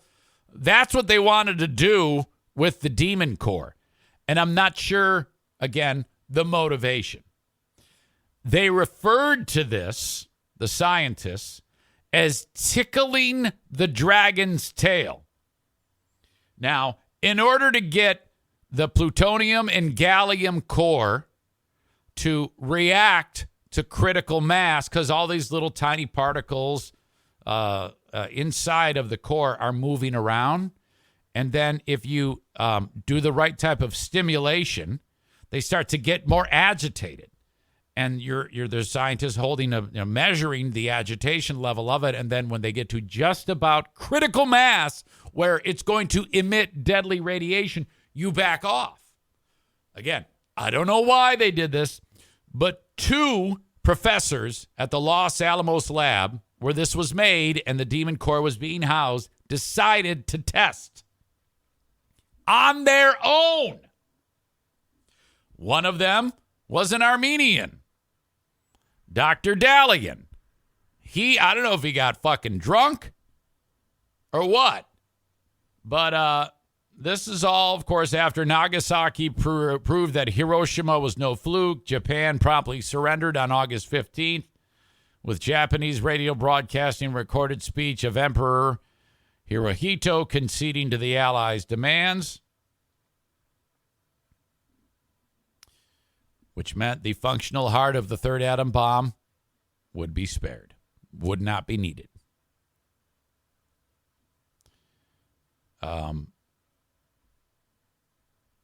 As it was, fate issued those souls a reprieve in the Los Alamos device, codenamed Rufus at that point, later to be known as the Demon Core, would be retained at the facility for further testing. This is kind of like an Eric Zane / Dan Cummins hardcore history thing going on here. I found this so interesting and so stupid at the same time. It was during these tests that the leftover nuke became known as the Demon Core. The first of two accidents happened less than a week after Japan surrendered. So the Demon Core is in New Mexico. And this is only 2 days after the date of the Demon Core's canceled bombing run. That mission may have never launched, but the Demon Core, this article reads from ScienceAlert.com, stranded at Los Alamos, it still found an opportunity to kill. The scientists knew well the risks of what they were doing when they conducted criticality experiments with it. This is describing it as a means of measuring the threshold at which the plutonium would become supercritical, the point where a nuclear chain reaction would unleash a blast of deadly radiation. Now, you picture a mushroom cloud. But no, this is going to be that fast of a flash of a radiation release. That's it. We're not talking about a massive detonation of the whole bomb. It's just a little jizz shooting out of the tip of your wiener.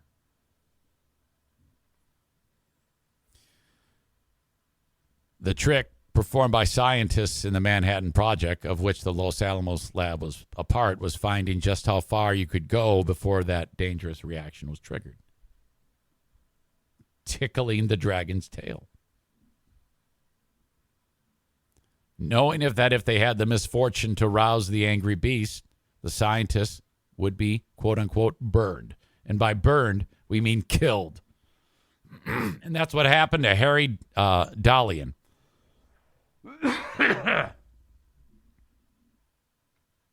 On the night of August 21, 1945, Dalian decides to go to the lab after dinner to tickle the dragon's tail by himself with no other scientists, just a security guard around, which was a breach of safety protocols. The way he was going to tickle the dragon's tail is what they do is they surround the core with elements to form a shield around it so that the particles that would be escaping would hit the shield and go back into the core. Stuff you can't see happening, but it's happening. Kind of like when you get an X-ray, you don't feel anything. All you hear is, at that time, you got a dose of radiation. These little particles are leaving the core, and if they just fly out into the open air, it's fine. But if you put a shield around the core, those particles get a little warmer and they go back into the core. And then they come out and then the shield, they hit the shield again, they go back into the core. So the shield is creating this supercriticality, according to what I read. I just picked this up from reading it yesterday. I don't know anything about this. I'm just plagiarizing. But it's so fucking interesting. This guy gets these bricks made of tungsten carbide and starts playing fucking Jenga around this core. Okay? As he worked, he surrounded the plutonium sphere with the bricks, which reflected the neutrons shed by the core back at it, edging it, that word I was using, closer to criticality. Brick by brick, Dalian built up these reflective walls around the core until his neutron monitoring equipment indicated the plutonium was about to go supercritical if he placed any more bricks around the demon core. You follow me? So he's like, oh, okay. Well, good thing I'm stopping on my little Jenga game of death. He grabs one of the bricks to start taking his little Jenga puzzle down, and he dropped it. He dropped it onto the dome, the top of the demon core. That put the agitation well beyond supercriticality, and it generated a very quick, sudden blue light and a wave of heat. He reached out immediately, removed the brick, as he put it, noticing a tingling sensation in his hand as he did so. Unfortunately, it was already too late. In that brief instant, he had received a super lethal dose of radiation. His burnt, irradiated hand blistered over. I actually have a picture. It's black and white, so it won't freak you out. Of this guy's fucking hand. There it is. And I was thinking the same thing Amanda just wrote. Reminds me of the show Chernobyl, when the guy picked up the core piece that blew up outside of the fucking joint. Ah! That's what happened to this guy. Oh my God. So he picks it up. He's like, oh man, that kind of hurt my hand. I sure hope. Oh no.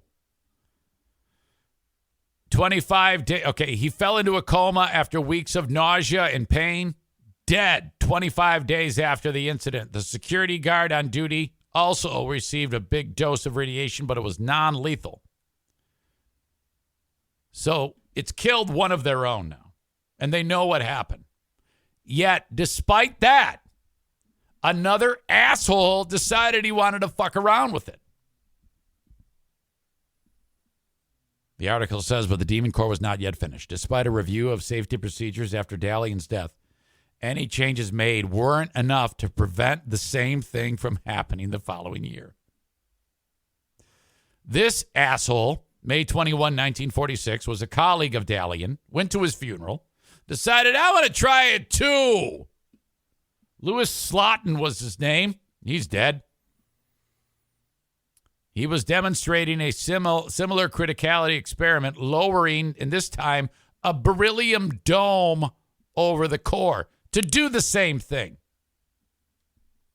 Now, you would think that some people with this much brain power, they would have more safeguards in place. This one was even worse. What I'm about to show you now, this is a recreation of what they did. What you see here is a dude holding a screwdriver under one portion of the beryllium shield. So he does that so that the neutrons can leave, kind of, but not exactly. And the beryllium shield is going to do the same thing that the tungsten carbide was doing to the demon core, increase the criticality of it. And he's holding it up like a fucking mixing bowl with a screwdriver. What happened? He slipped. This dickhead, the screwdriver slipped, and then the dome dropped for an instant, fully covering the demon core in a beryllium bubble, bouncing too many neutrons back at it. Another scientist in the room, Raymer Schreiber, turned around at the sound of the dome dropping. It was just metal. It sounded like metal hitting the metal top.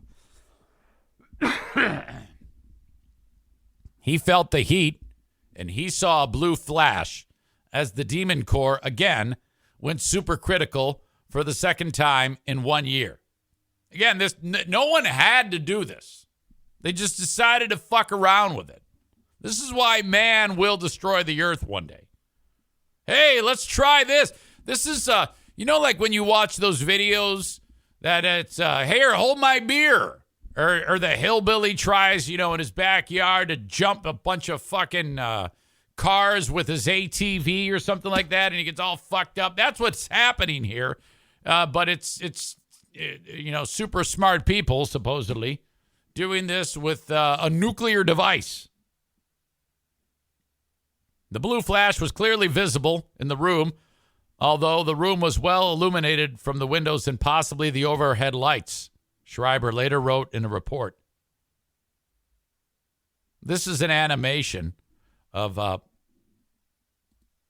what went down. These guys are all gathered around the fucking thing. This is the main idiot, and these arrows indicate them being irradiated. Holy shit. The total duration of the flash could not have been more than a few tenths of a second. Slotin reacted very quickly. He flipped the tamper off, the beryllium shield. Slotin may have been very quick in rectifying his deadly mistake, but again, the damage was already done. He and 7 others in the room, including a photographer and a security guard, were all exposed to this burst of radiation. Slotin was the only one to die. And he was afflicted, actually, with one greater than Dalian. He died even quicker. After an initial bout of nausea and vomiting, he had first seemed to recover in the hospital, but within days was losing weight, experiencing abdominal pain, began showing signs of mental confusion. A press release by Los Alamos at the time described his condition as a three-dimensional sunburn. 9 days after the screwdriver slipped, he was dead. My God, what kind of fucking operation are you running there, you assholes? The 2 deadly accidents only months apart finally saw real changes take place at Los Alamos. Yeah, I don't know. Mix in a fucking key card. New protocols meant an end to hands-on criticality experiments, you think? I mean, you have no margin for error.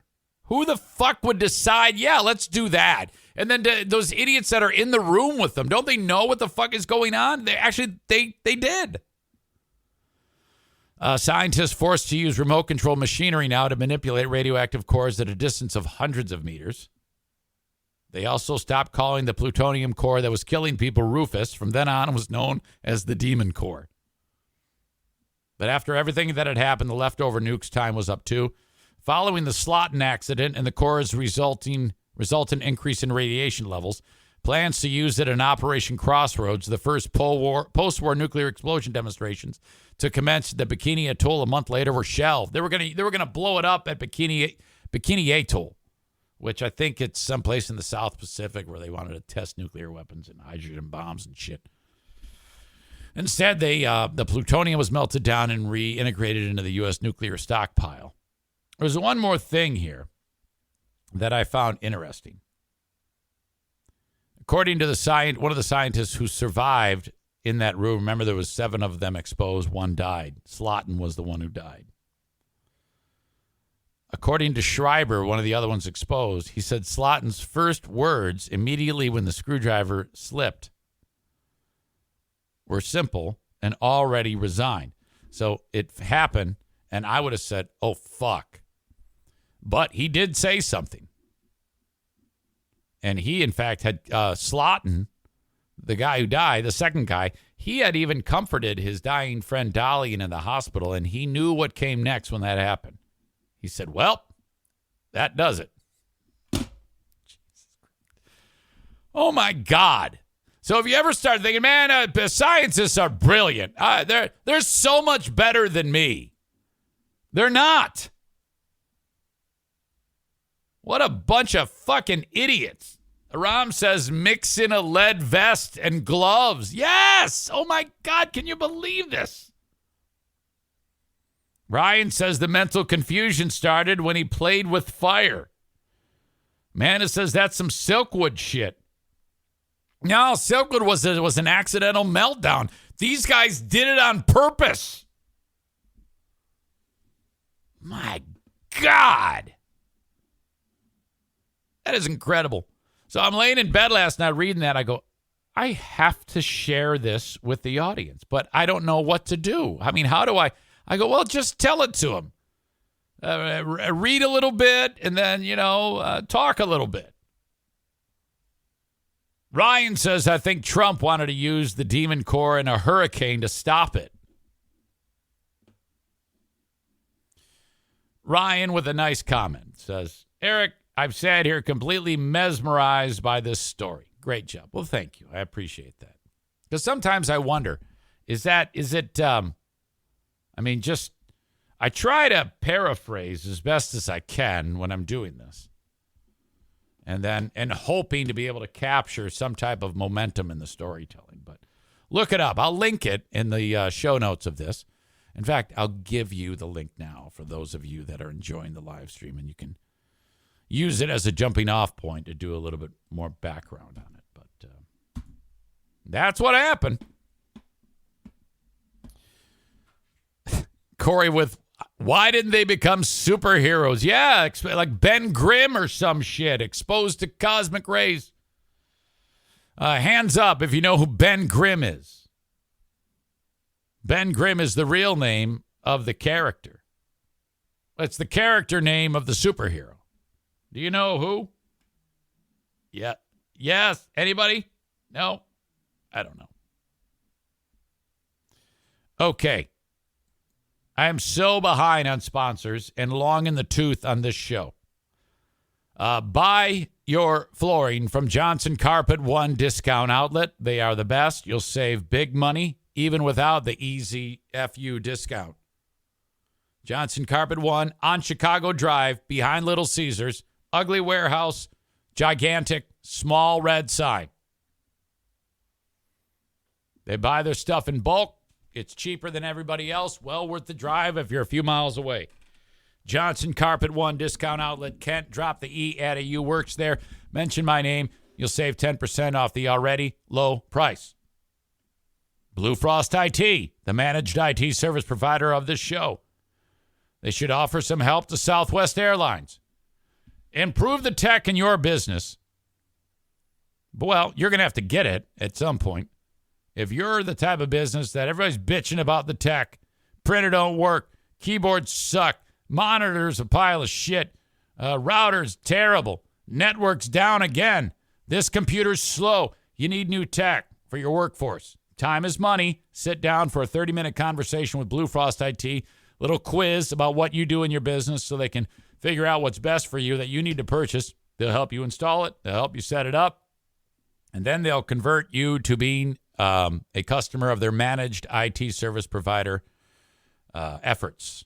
Blue Frost IT, 616-200-8550. Number one in Michigan for the fourth year in a row, as so said by me.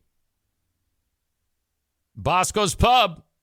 Head there for burgers, sports, sweet individuals, kind, generous, loving souls, cold beer, stiff drinks, and stiff wieners. Bosco's Pub, part of Terra Square in Hudsonville. Batting last in the order, my friends at My Policy Shop Insurance, Frank Fuss, the expert on healthcare.gov and any type of insurance questions you may have. Have Frank help you get started with everything you need when you get insurance from the marketplace. Obamacare, 616-914-4070. Today's asshole of the day. Brought to you by TC Paintball. Again, if you're thinking about coming to the 21st Paintball War, January 15th, the prizes edition, where we're giving away fucking cornhole boards and various stuff from the sponsors. You got to reach out to me, Eric at ericzaneshow.com. Where the hell is my dry erase marker? You know, I have got to clean this place up. You know, that's the real indicator that there's just too much shit everywhere when you can't. You just can't find things, man. I mean, you wouldn't believe all the shit here. Remember I told you that I just, this to my right, you can't see it right now, is the collecting spot for all shit random. Detroit Lions hat, Detroit Red Wings hat. Why do I have a hairpin? Tuba Carmex, cassette tape case, a dimmer switch for a light, a disc. You turn this fucking thing. A hammer. It's like I'm Gallagher just pulling props out. This is ridiculous. A book. Some nice person gave me a book. Trivia questions. 2 energy bills. A shut-off notice. Motorhome insurance bill. A busted fucking shoelace. Are you kidding me? This is all here. You're seeing it. Trivia questions. Checks that I've cashed. A cassette tape. That's about it. To my left, fucking dog poop bags. Coffee mug, the Virgin Mary. And that's going to do it. It's ridiculous. All right.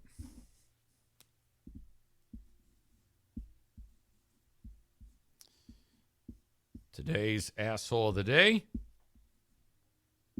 And last one for the year 2022 is Any Old Joe from TC Paintball.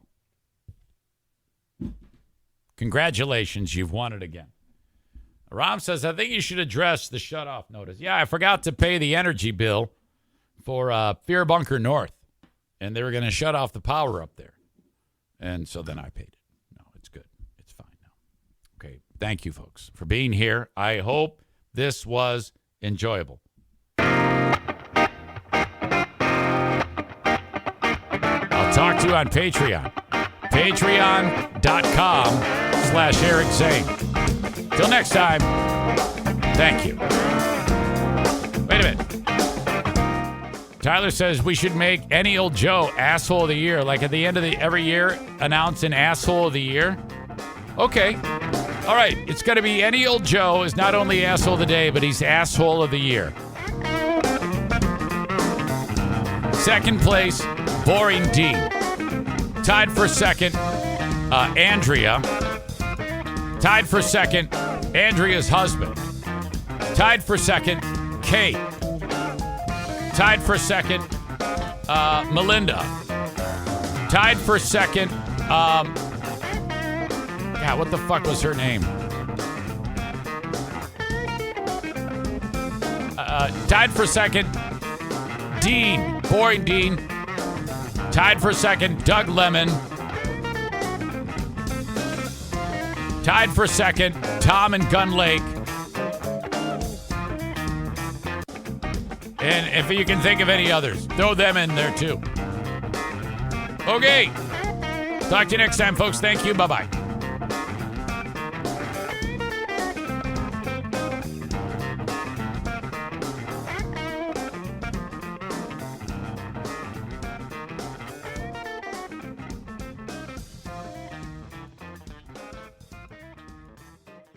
Membership fees apply after free trial. Cancel anytime. Can I be real for a second? That goal you have to exercise and eat better, you really can do it, but nobody is going to do it for you. And nobody has to, because you can do it if you have the right tools and a community that cares about helping you get results. And that's us, Beachbody. It's as convenient as your TV or laptop, but you need to decide that you're worth it. Let us help you succeed. Here's how. Go to beachbody.com to claim your free membership and start feeling great.